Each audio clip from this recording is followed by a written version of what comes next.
నమస్తే ISA7 TV news కి స్వాగతం. ప్రజలు వేసవి తాపానికి గురికాకుండా తగు జాగ్రత్తలు తీసుకోవాలి. వైద్యాధికారి డాక్టర్ శ్వేత.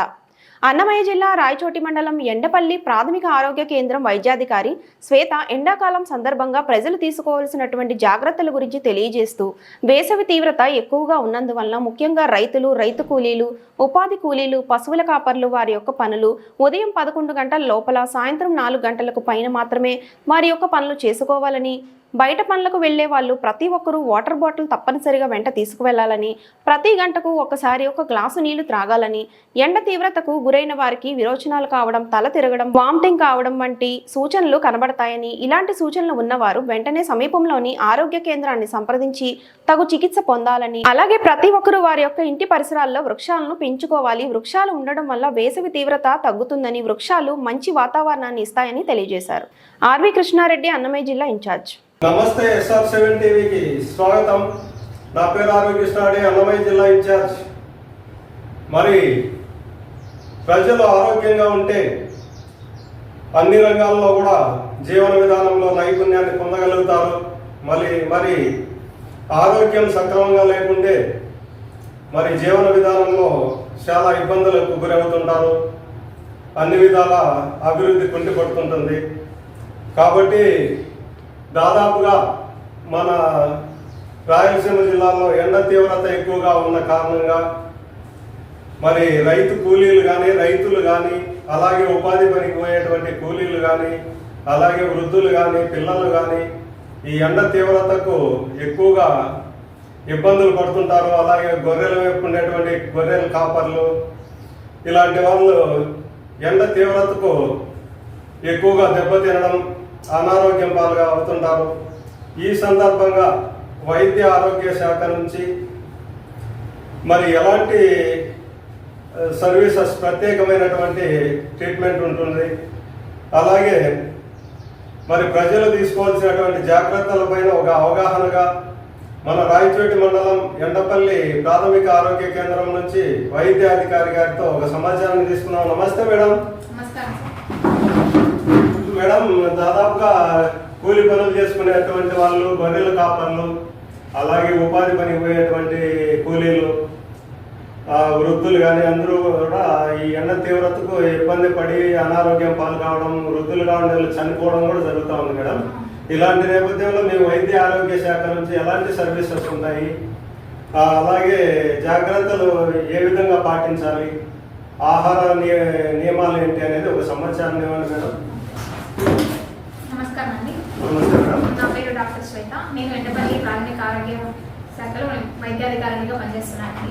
సో మెయిన్గా మనకి ఇప్పుడు ఇంటర్వ్యూ తీసుకోవడానికి రీజన్ ఏంటంటే, ఇప్పుడు ఎండల కాలం, వేసవి కాలం ఎక్కువ వచ్చేసింది, ఆల్రెడీ స్టార్ట్ అయిపోయింది. ఇప్పుడు ఎండలు ఎక్కువగా ఉన్నాయి. సో ఎక్కువగా మనకు సన్ స్ట్రోక్స్ అవన్నీ చూస్తుంటాం కదా. సో దానికి మనం మెయిన్గా మా హెల్త్ డిపార్ట్మెంట్ నుంచి ఏమి మీరు ప్రజలు మామూలుగా ఏమి తీసుకోవాలి, ఆ జాగ్రత్తలు తీసుకోవాలి, ఆరోగ్య జాగ్రత్తలు తీసుకోవాలి అనేది మనం డిస్కస్ చేద్దామండి.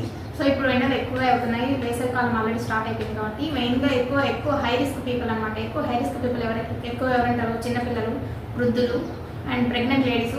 అలాగే ఇప్పుడు కొంతమంది ఉంటారు కదా, ఎక్కువ వాళ్ళ జీవనాధారాల కోసం ఎక్కువ మనం బయటకు వెళ్ళేసి ఉపాధి పని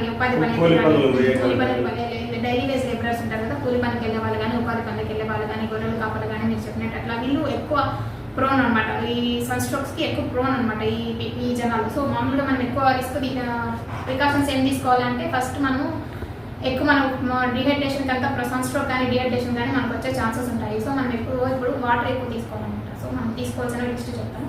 వాటర్ ఎక్కువ తీసుకోవాలి. ప్రతి 1 అవర్కి ఒకసారి మనం ఒక గ్లాస్ ఆఫ్ వాటర్ తీసుకోవాలి. బయటకి ఎక్కడికైనా వెళ్ళే వాళ్ళు ఉంటే కంపల్సరీ వాటర్ బాటిల్ మీతో క్యారీ చేయండి. ప్రతి 1 అవర్కి ఒకసారి తీసుకోండి.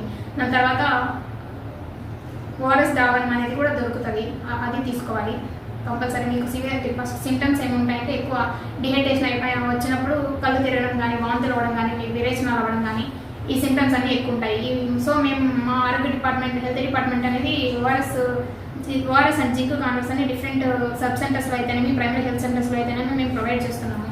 మీకు ఏమైనా డిహైడ్రేషన్ కానీ, ఇట్లా కళ్ళు తిరగడం కానీ అట్లా సిమ్టమ్స్ ఉంటే వెంటనే వచ్చి మీరు ప్రైమరీ హెల్త్ సెంటర్స్లో కానీ, సబ్ సెంటర్స్లో కానీ వచ్చి ఓఆర్ఎస్ జింక్ కాన్వర్స్ అని పెట్టింటాం కదా, అవి మీరు తీసుకోవాలి కంపల్సరీ. అలాగే ఇప్పుడు మనకు సీఎం గారు కూడా చెప్పారు, చిన్నపిల్లల స్కూల్స్లో కూడా కంపల్సరీ బెల్లో పెట్టాలి, వాటర్ బెల్ అనేసి అని చెప్తున్నారు కదా. సో అంత ఇంపార్టెన్స్ ఉంది వాటర్ తీసుకోవడం కోసము. మా హెల్త్ డిపార్ట్మెంట్ నుంచి అయితే మేము ఓఆర్ఎస్ జింక్ కాన్వర్స్ అనేది కంపల్సరీ పెడుతున్నాము. పిహెచ్లో అయితే సబ్ సెంటర్స్లో అయితే మీకు ఎక్కడ యాక్సెస్ఫుల్గా ఉంటుందో అక్కడైతే కంపల్సరీ తీసుకోండి. ఇన్ కేస్ మీకు ఎక్కువ సివియారిటీగా ఉందంటే మేము వచ్చిన తర్వాత మేము ఫ్లూయిడ్స్ పెట్టడం కానీ అవి టైంకి రియాక్ట్ అనేది మనకు తొందరగా వెంటనే రియాక్ట్ అవ్వడం అనేది చాలా ఇంపార్టెంట్ అనమాట. ఎందుకంటే ఎల్డర్లీలో ఓల్డ్ ఏజ్ పీపుల్ కానీ చిన్నపిల్లలు కానీ ఇది చాలా ప్రాబ్లమాటిక్ అనమాట. ఎక్కువ డిహైడ్రేషన్ అయిపోతే హైపోలేమి వచ్చి షాక్లోకి వెళ్ళి కొంచెం ప్రాణాలు ఇదే కూడా ప్రాబ్లం కూడా ఉంటుంది కాబట్టి సో వాటర్ అనేది ఎక్కువ ఫ్రీక్వెంట్గా తీసుకోవాలి.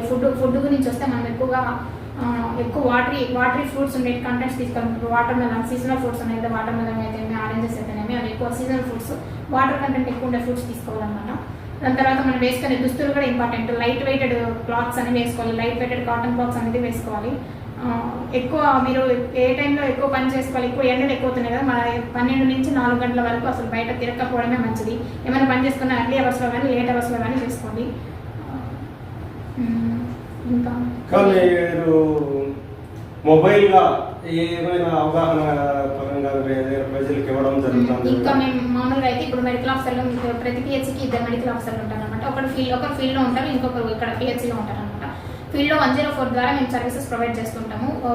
సచివాలయాన్ని బట్టి ఒక్కొక్క సచివాలయానికి ఒక్కొక్క రోజు 104 సర్వీసెస్ వస్తూ ఉంటాయి. సో అక్కడ కూడా మేము ట్రీట్ చేస్తాం అనమాట. అక్కడ కూడా ఓఆర్ఎస్ ప్యాకెట్లు మా ఎంఎల్హెచ్పీస్లో కానీ ఏఎన్ఎంస్ కానీ హాస్టల్స్ దగ్గర కానీ ఓఆర్ఎస్ శాచాక్స్ ఉంటాయన్నమాట. మీరు అక్కడ అయినా కూడా ఫీల్డ్లో అయినా కూడా యాక్సెస్ఫుల్గా ఉంటుంది. ఇక్కడ పిహెచ్లో ఉంటుంది, ఫీల్డ్లో కూడా ఒక మెడికల్ ఆఫీసర్ ఉండి ప్రొవైడ్ చేస్తూ ఉంటారు మీకు. సో దాన్ని మీరు ప్రజలందరూ సద్వినియోగం చేసుకోవాలని, ప్లస్ వర్కింగ్ అవర్స్ని కూడా మెయింటైన్ చేసుకోవాలని, ఏమైనా పనులు కొంచెం నీడ ఉండే ప్రదేశాల్లో చేసుకోవడము, 12 to 4 మధ్యలో ఇంట్లోనే ఉండటము, ఎక్కువ కొంచెం కూల్ షవర్స్ తీసుకోవడము, ఇట్లాంటి జాగ్రత్తలన్నీ పాటించాలని కోరుతున్నాను. మేడం, మీరు ఏదైనా మేజర్గా ఏదైనా సమస్య వస్తే ఎక్కువగా ఎండ తీవ్రత గురి ట్రీట్మెంట్ ఎలా ఉంటుంది? మా దగ్గర నుంచి మేము ఎక్కువ వచ్చినప్పుడు మేము వెంటనే చెక్ చేస్తాం అనమాట. వైటల్స్ అన్ని చెక్ చేసుకున్న తర్వాత సివియారిటీని బట్టి మా దగ్గర ట్రీట్ చేయగలము అంటే మేము ఇక్కడ వెంటనే ఐపీ ఫ్లూయిడ్స్ పెట్టించడము, ఓఆర్ఎస్ కల్పించడము ఇది చేస్తామన్నమాట సివియారిటీని బట్టి. ఇన్ కేస్ మనకి ఎక్కువ సివియర్ ఉన్నప్పుడైతే స్వెట్టింగ్ కూడా రాకుండా అంత కండిషన్స్లో ఉంటుంది అనమాట. సో అప్పుడు ఎక్కువ సివియారిటీ ఉన్నప్పుడు మనం ఏరం హాస్పిటల్ రాయచోటి దగ్గరలో ఉంది కదా, మేము ఇక్కడికి రెఫర్ చేస్తాం. సివియారిటీని బట్టి ట్రీటబుల్ అయితే ఇక్కడ ట్రీట్ చేస్తాము, లేదంటే రెఫర్ చేస్తాము. మీరు చివరిగా మీరు ప్రజలకు ఆరోగ్యపరంగా ఇచ్చేటువంటి సందేశం ఏంటి మేడం? మెయిన్గా ఎండ తీవ్రతను బట్టి దాన్ని దృష్టిలో పెట్టుకొని టైమింగ్ అవర్స్ని మెయింటైన్ చేసుకోండి. 12 to 4 ఆ టైంలో ఎక్కువ తిరగద్దు. వాటర్ ఎక్కువ తీసుకోండి. దాని తర్వాత వాటర్ కంటెంట్ ఫ్రూట్స్ ఎక్కువ తీసుకోవాలి. చిన్నపిల్లలు, వృద్ధులు, గర్భవతులు వీళ్ళు ఇంకా ఎక్కువ జాగ్రత్తలు పాటించాల్సి ఉంటుంది. చిన్నపిల్లలు, వృద్ధులు, గర్భవతులు వీళ్ళు ఇంకా ఎక్కువ జాగ్రత్తలు పాటించాల్సి ఉంటుంది. మీకు ఎక్కడైనా ఏమైనా హెల్త్ ఇష్యూస్ ఉంటే మాకు పిహెచ్సిస్లో కానీ సబ్ సెంటర్స్లో కానీ ఓఆర్ఎస్ కార్నర్స్ అన్నీ కానీ ఉంటాయి. సో వాటిని మేము ప్రొవైడ్ చేసే వాటిని సద్వినియోగం చేసుకోవాలని ఓకే మేడం, ఇప్పుడు ఎక్కువగా హార్ట్ స్ట్రోక్తో ఎక్కువ చనిపోవడం జరుగుతూ ఉంది మేడం. ఈ దేనివల్ల అది? హార్ట్ స్ట్రోక్కి చాలా రీజన్స్ ఉంటాయండి. మెయిన్గా మనం ఏజ్ ఫ్యాక్టర్ ఒకటి ఉంటుంది, బీపీ, హైపర్ టెన్షన్, బీపీ ఉంటుంది, షుగర్ ఉంటుంది. ఇవి ఎక్కువ మనం ఇక్కడ నాన్ కమ్యూనికేబుల్ డిసీజెస్లో మన పాపులేషన్లో ఎక్కువ బీపీ, షుగర్స్ అవి ఎక్కువ చూస్తున్నాం అనమాట. దాదాపు ఈ మధ్య కాలంలో ఎక్కువైనాయి మేడం మరణాలు. ఈ మధ్య కాలంలో కొంచెం యంగేజ్లో కూడా కొంచెం ఎక్కువ అవుతున్నాయి. వాటికి జెనెటిక్ కాజెస్ కూడా ఏమైనా ఉంటాయి. సో మనం ఏమైనా బీపీ, షుగర్ ఏమైనా మన ఏరియాస్లో ఇక్కడ ఎక్కువ మోస్ట్ ఆఫ్ ద పీపుల్లో బీపీ, షుగర్ ఎక్కువ ఉన్నాయి. మోస్ట్లీ అవి ఎక్కువ రీజన్స్ ఉంటాయి అనమాట. సో మనం బీపీ, షుగర్ని ఎక్కువ కంట్రోల్ పెట్టుకుంటే చూసుకుంటే మనం మ్యాక్సిమం ప్రివెంట్ చేయొచ్చు. స్ట్రోక్ ఇట్లాంటివి ప్రివెంట్ చేయొచ్చు. మేడం, ఎక్కువగా జనాలలో వచ్చేటువంటి ఆరోపణలు ఏంటంటే కరోనాకు వేసినటువంటి వ్యాక్సిన్ కారణంగా జరుగుతూ ఉంది అని కూడా అనుకుంటున్నారు. మీ అభిప్రాయం ఏంటి మేడం? అట్లేం లేదండి. మామూలుగా మేము ఫీల్డ్ ఇప్పుడు కూడా కరోనా వల్ల బాడీ పెయిన్స్ వస్తున్నాయి, కరోనా వ్యాక్సిన్ వేసుకోవడం వల్ల అని చెప్తున్నారు. అలంతా ఏం లేదు, దానివల్ల ఏం కాదని టెస్ట్ చేసి ఇచ్చారు. మీరు అనుకున్నట్టు స్ట్రోక్ కానీ ఈ బాడీ పెయిన్స్ అవి కరోనా వ్యాక్సిన్ వల్ల అయితే కాదు, దానికి వేరే రీజన్స్ ఉంటాయి.